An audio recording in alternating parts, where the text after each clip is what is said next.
Welcome to kitchen spark. இன்றைக்கி நம்ம கிச்சனில் என்ன பார்க்க போகிறோன்னு கேட்டிங்கன்னா, நாம் இன்றைக்கி காலிஃப்ளவர் வச்சு சூப்பரான ஒரு டிஷ் செய்யலாங்க. இது பார்த்திங்கன்னா உங்களுக்கு வெரைட்டி ரைஸுக்கு பார்த்திங்கன்னா நல்லா சைட் டிஷ்ஷாக இருக்கும். சும்மா சாப்பிட்றதுக்கு ரொம்ப சூப்பராக இருக்குங்க. என்னன்னு கேட்டிங்கன்னா, நாம் இன்றைக்கி காலிஃப்ளவர் வச்சு காலிஃப்ளவர் பெப்பர் ஃப்ரை தாங்க பண்ண போகிறோம்.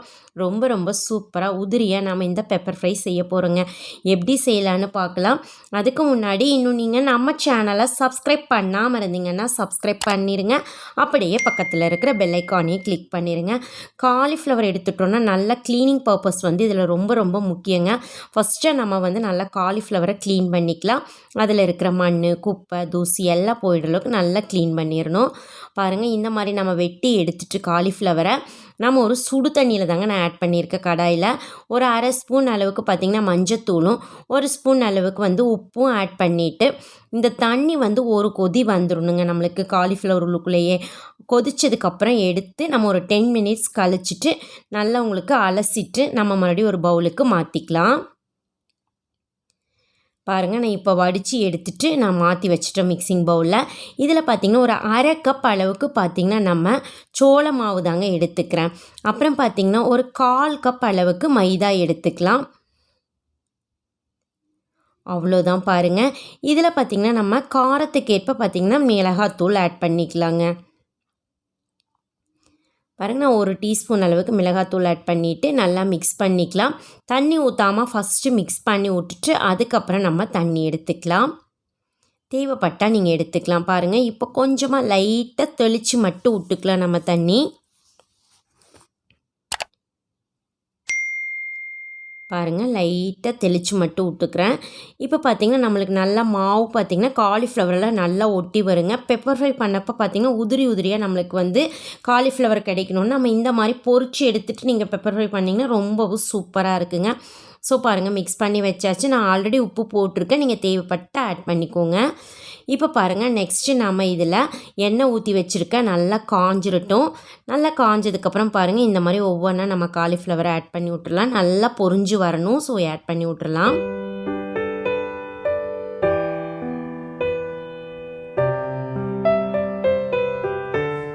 அவ்வளோதான் பாருங்கள், ஒரு தடவை 2 தடவை நல்லா திருப்பி விட்டு நல்லா உங்களுக்கு நல்லா வேக விட்டுட்டு நம்ம காலிஃப்ளவரை எடுத்துக்கலாம்.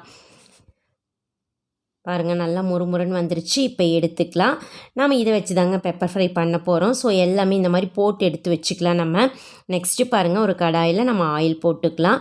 ஆயில் நல்லா காஞ்சதுக்கப்புறம் இதில் பார்த்திங்கன்னா 2 கிராம்பு, 2 பட்டை, அப்புறம் பார்த்திங்கன்னா ஒரு நட்சத்திரப்பூ இதெல்லாம் எடுத்துக்கலாம் தாளிப்புக்கு. ஒரே ஒரு பார்த்திங்கன்னா பிரியாணி எல்லாம் 1 எடுத்துக்கலாம். எடுத்துகிட்டு லைட்டாக எண்ணெயில் வதக்கி விட்ருங்க. நல்லா வாசனை வரும் உங்களுக்கு. அதுக்கப்புறம் பார்த்திங்கன்னா ஒரு 2 பெரிய வெங்காயம் எடுத்துருக்கேன். நல்லா பொடியாக கட் பண்ணி எடுத்துக்கலாம். அதை இதில் ஆட் பண்ணி விட்டுறலாம்.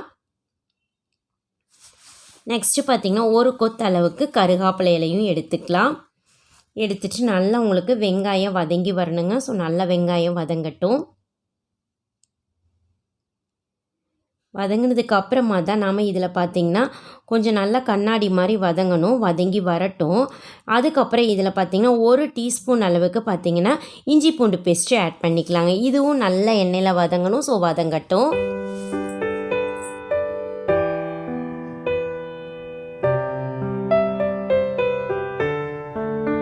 எண்ணெய் பிரிஞ்சு வர வரைக்கும் நல்லா வதங்கினதுக்கு அப்புறமா இதில் நம்ம 1 டீஸ்பூன் அளவுக்கு பார்த்திங்கன்னா மல்லித்தூள் எடுத்துக்கலாங்க. எடுத்துட்டு அதுவும் கொஞ்சம் நல்லா பச்சை வாசனை போக வரைக்கும் நல்லா வதக்கி விட்டுறலாம். வதங்கட்டும். நல்லா வதங்கிடுச்சு பாருங்கள். இப்போ பார்த்திங்கன்னா நம்ம பொரிச்சு வச்ச காலிஃப்ளவரை இதில் ஆட் பண்ணிக்கலாங்க. பாருங்கள், ஆட் பண்ணிவிட்டு நல்லா மிக்ஸ் பண்ணி விட்ருங்க. நல்லா மிக்ஸ் ஆகட்டும். வெங்காயம் கூட இது நல்லா மிக்ஸ் ஆகி வரட்டும். ஆல்ரெடி இது பொரிஞ்சது தான், ரொம்ப நேரம் நம்ம வேக விட வேண்டியதில்லை. இப்போ நீங்கள் உப்பு பார்த்துட்டு தேவைப்பட்டால் நீங்கள் உப்பு ஆட் பண்ணிக்கோங்க. ஆட் பண்ணிவிட்டு இப்போ பார்த்திங்கன்னா லைட்டாக இது நம்ம கொஞ்சம் தண்ணி தொளிச்சு விட்டுட்டிங்கன்னா உங்களுக்கு பார்த்திங்கன்னா நல்லா வதங்குறப்ப கொஞ்சம் நல்லாயிருக்கும். ஸோ கொஞ்சம் தண்ணி தொளிச்சிக்கலாம். பாருங்கள், லைட்டாக இந்த மாதிரி தொளிச்சு விட்டிங்கன்னா போதும். இதுக்கப்புறம் நல்லா மிக்ஸ் பண்ணி விட்டுறலாம். பாருங்கள், நல்லா மிக்ஸ் ஆகட்டும். இது மூடி வச்சு வேக வைக்க வேண்டிய அவசியமெல்லாம் இல்லைங்க, ஆல்ரெடி பொரிஞ்சாச்சு நம்மளுக்கு. இப்போ பார்த்திங்கன்னா நாம் இதில் சீரகத்தூள் ஆட் பண்ணிக்கலாம். 1 டீஸ்பூன் அளவுக்கு சீரகத்தூளும், அப்புறம் பார்த்திங்கன்னா சோம்பு பொடி ஒரு 1/2 டீஸ்பூன் அளவுக்கு சோம்பு பொடி ஆட் பண்ணிக்கலாங்க. நெக்ஸ்ட்டு பார்த்திங்கன்னா பெப்பர் பொடி ஆட் பண்ணிக்கலாம். ஒரு 1/2 டீஸ்பூன் அளவுக்கு நீங்கள் நல்லா பெப்பர் பொடி ஆட் பண்ணிக்கலாம். கொஞ்சம் 2 ஸ்பூனே நீங்கள் ஆட் பண்ணிக்கலாம். ஏன்னு கேட்டிங்கன்னா நம்ம காரம் எதுவும் அதிகமாக இதில் போட்டுக்கல, ஸோ அதனால் பெப்பர் பொடி உங்களுக்கு அவ்வளோ காரத்தை கொடுக்காது. பாருங்கள், போட்டுட்டு நல்லா மிக்ஸ் பண்ணி விட்டுருலாங்க. ஒரு தடவை 2 தடவை நல்லா மிக்ஸ் பண்ணி விட்டிங்கன்னா போதும். நல்லா வாசனையாக இருக்குது, உங்களுக்கு சாப்பிட்றதுக்கு ரொம்ப டேஸ்ட்டாக இருக்குங்க. பாருங்கள், கொத்தமல்லி எல்லாம் ஆட் பண்ணிவிட்டு நம்ம நல்லா மிக்ஸ் பண்ணி விட்டுட்டு அவ்வளோதான். பாருங்கள், இது சர்வ் பண்ணுறதுக்கு ரெடி ஆயிடுச்சுங்க. பார்த்தாவே சாப்பிடணும் போல் இருக்குதுங்க, அந்த அளவுக்கு இது டேஸ்ட்டும் இருக்குது உங்களுக்கு. பாருங்கள், நான் ஒரு பிளேட்டுக்கு மாற்றிக்கிறேன். பாருங்கள், நல்லா உதிரி உதிரியாக நம்மளுக்கு பெப்பர் ஃப்ரை கிடச்சிருக்குது.